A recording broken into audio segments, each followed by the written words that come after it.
Assalamualaikum warahmatullahi taala wabarakatuh. Pada hari ini saya ingin membentangkan pembentangan sempena dengan webinar antarabangsa minyak sawit 2021 dan saya ingin memperkenalkan sedikit sebanyak tentang diri saya. Saya Profesor Madya Dr. Srina Mustafa daripada Pusat Pengajian Komunikasi Universiti Sains Malaysia. Dan tajuk saya pada hari ini adalah tentang pemaparan media Eropah tentang industri sawit di Malaysia. Jadi saya cuba ringkaskan kerana masa yang diberikan adalah dalam 20 minit. Jadi saya cuba ringkaskan apa yang maklumat penting tentang kajian ini. Jadi objektif kajian, apakah trend kata kunci yang digunakan di Eropah berkaitan dengan sawit Malaysia berdasarkan analisis Google Trend. Apakah sentimen awam tentang sawit Malaysia dalam media sosial antarabangsa berdasarkan alat pemantauan media sosial Mention Litik. Dan apakah isu-isu utama yang dipaparkan oleh portal akhbar di negara-negara kesatuan Eropah berkaitan dengan minyak sawit Malaysia. Jadi saya menggunakan 3 alat kajian iaitu Mention Litik. Mention Litik merupakan satu alat, dia merupakan satu alat social media listening tools. Ada banyak di pasaran tapi ini adalah antara yang paling bagi saya agak user friendly. Dan saya juga menggunakan Google Trend. Satu juga alat ataupun alat yang diberikan di dalam Google Google Trend untuk it is actually used to monitor popular keyword, keyword that people often search for in Google. Dan saya menggunakan alat yang ketiga iaitu Octopus. Octopus adalah satu data mining software di mana melalui Octopus kita boleh mengekstrak news artikel ataupun artikel berita daripada akhbar di negara-negara kesatuan Eropah. Ini kajian saya. Dan bagi analisis yang pertama, apakah analisis kata kunci syariah di Eropah? Menggunakan kajian kunci Malaysian Palm Oil daripada tahun 2018 hingga tahun 2021. Dan bagi Mention Litik, saya menggunakan analisis media social listening. Jadi Mention Litik akan crawl the keyword keyword yang digunakan dalam Twitter, Facebook, IG, YouTube, website, forum dan kata kunci yang saya gunakan juga merupakan Malaysian Palm Oil. Dan bagi analisis data mining saya menggunakan Octopus bagi mengekstrak berita-berita yang dipaparkan di portal berita di UK, Belgium dan Poland. So saya bagi yang pertama iaitu analisis Google Trend. So kalau kita lihat Google Trend di sini, dari segi kata kunci carian tentang minyak sawit Malaysia dan juga saya cuba bandingkan dengan Indonesian Palm Oil, nampak agak sekata walaupun kita nampak lebih banyak pada Indonesian Palm Oil. Dan ini saya cuba search di United Kingdom daripada tarikh 2018 hingga 2021 dan ini menunjukkan bahawa pencarian yang agak konsisten di United Kingdom tentang minyak sawit Malaysia dan juga minyak sawit Indonesia. Dan kalau kita lihat di sini adalah perbandingan bagi peringkat antarabangsa. Saya tidak menjurus pada UK ataupun Poland ataupun negara-negara di kesatuan Eropah. Saya cuba jadi search dia melibatkan worldwide search. Dan kalau tengok juga analisis Google Trend menunjukkan carian maklumat yang agak konsisten tentang sawit Malaysia di seluruh dunia. So kalau palm oil pun lebih kurang, Malaysian palm oil. So it is actually strong association between what people search about palm oil and that is actually goes in line to what people search about Malaysian palm oil.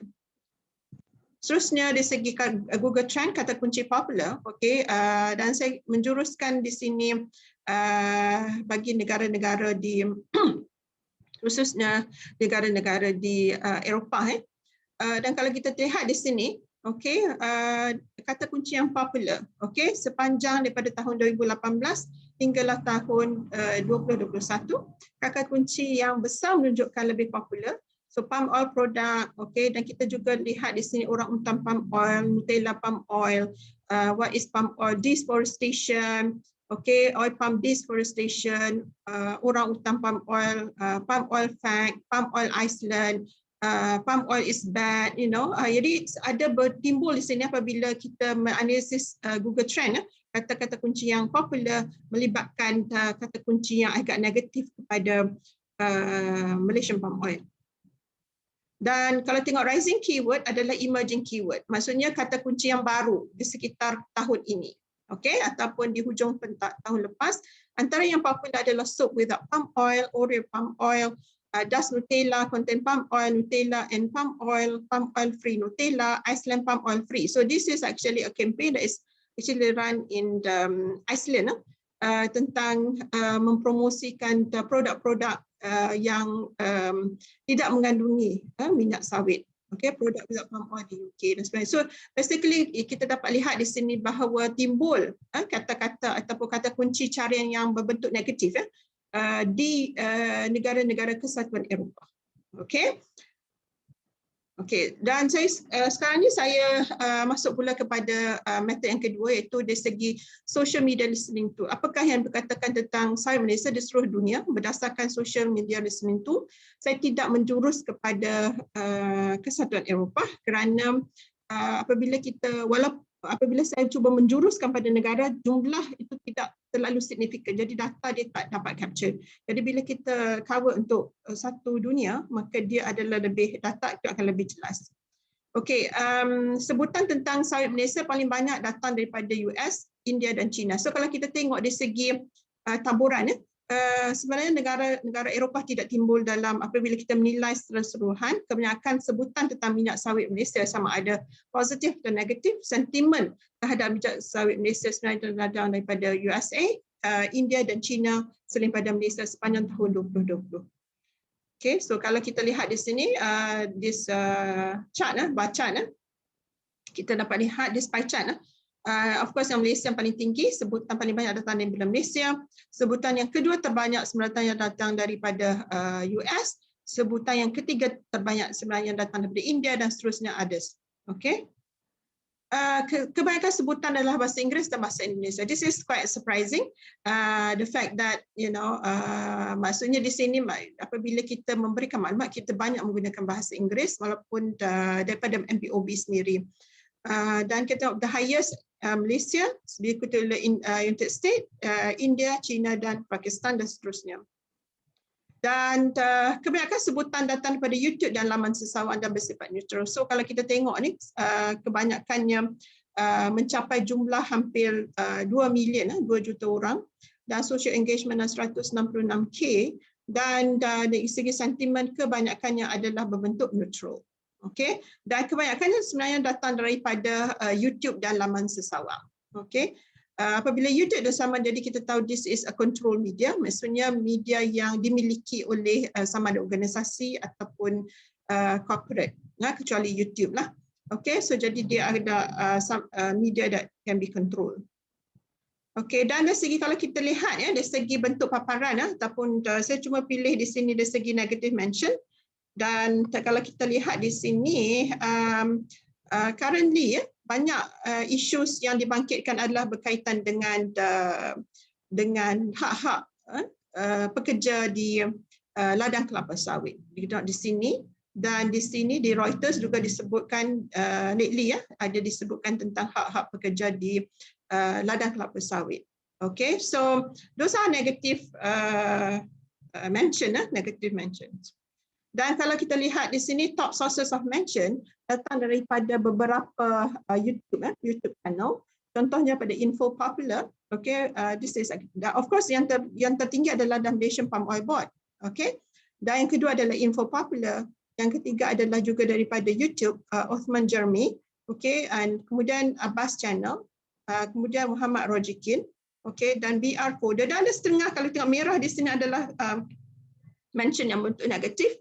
Misalnya terdapat juga daripada Reuters, Index Mandi, philipsfuture.com dan sebagainya. Ini adalah portal berita, dan yang lain adalah daripada YouTube. So bagi saya adalah penting untuk kita melihat, dan mengawasi ke semua portal-portal berita ataupun portal YouTube supaya kita memastikan bahawa info yang kita sentiasa bersedia dalam memastikan info yang diberikan itu adalah tepat, dan tidak berat sebelah.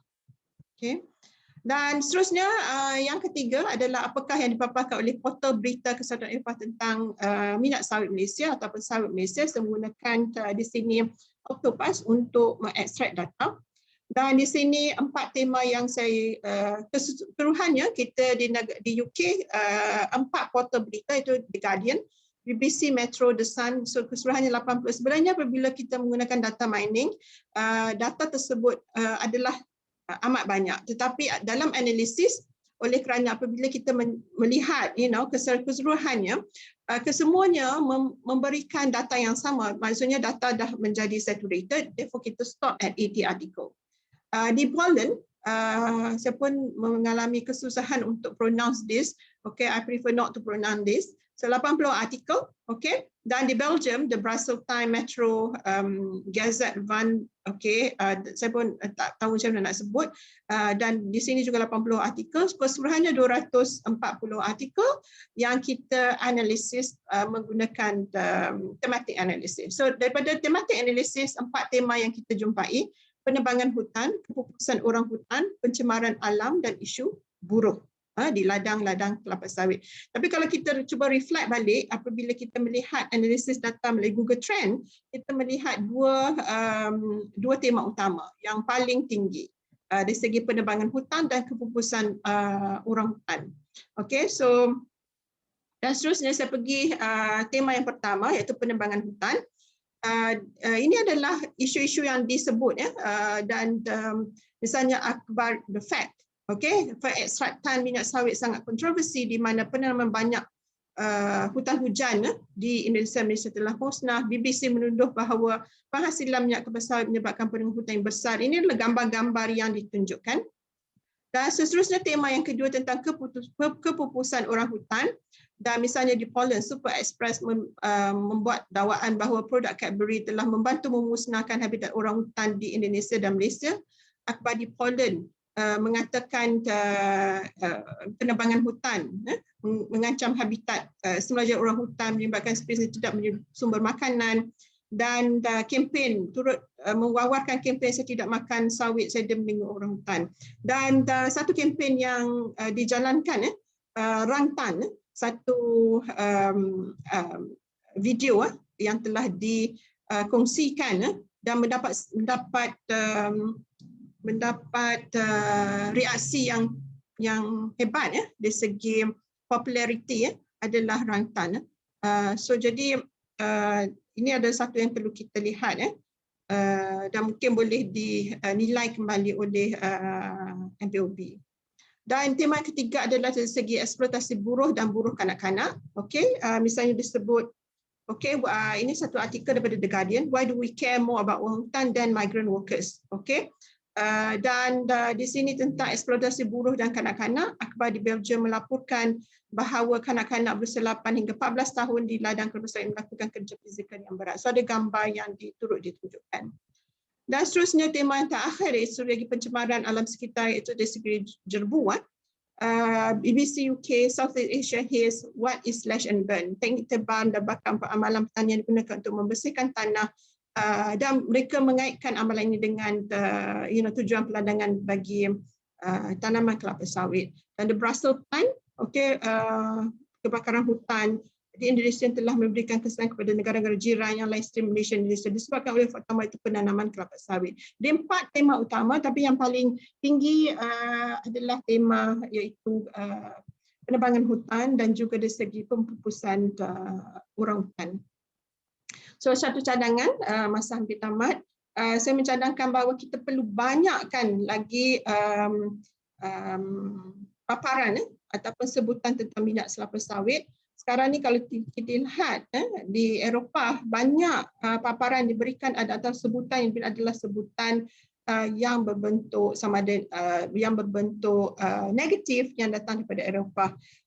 Jadi kita juga kalau kita mungkin kita boleh galakkan iklan media sosial melalui Google Ads, IG, Facebook, YouTube, Weibo, WeChat dan sebagainya bagi menangkis kempen anti sawit, penggunaan media sosial, influencer di luar negara dan cyber trooper bagi promosi sawit, banyakkan kandungan digital tentang sawit agar lebih banyak paparan social media dapat diberikan, dan penggunaan social media listening tools bagi mengawasi paparan yang negatif tentang sawit Malaysia. Jadi saya rasa dalam konteks ini apa yang perlu adalah meningkatkan visibility, meningkatkan digital visibility tentang sawit Malaysia di dunia, supaya lebih banyak kandungan-kandungan yang mempromosikan tentang sawit Malaysia dapat dipaparkan di seluruh dunia. Okey, dan ini dapat menangkis beberapa kata-kata negatif yang diberikan kepada sawit Malaysia. Setakat itu daripada saya, dan sekiranya ada persoalan mungkin boleh diajukan di dalam sesi soal jawab nanti. Terima kasih. Assalamualaikum warahmatullahi taala wabarakatuh.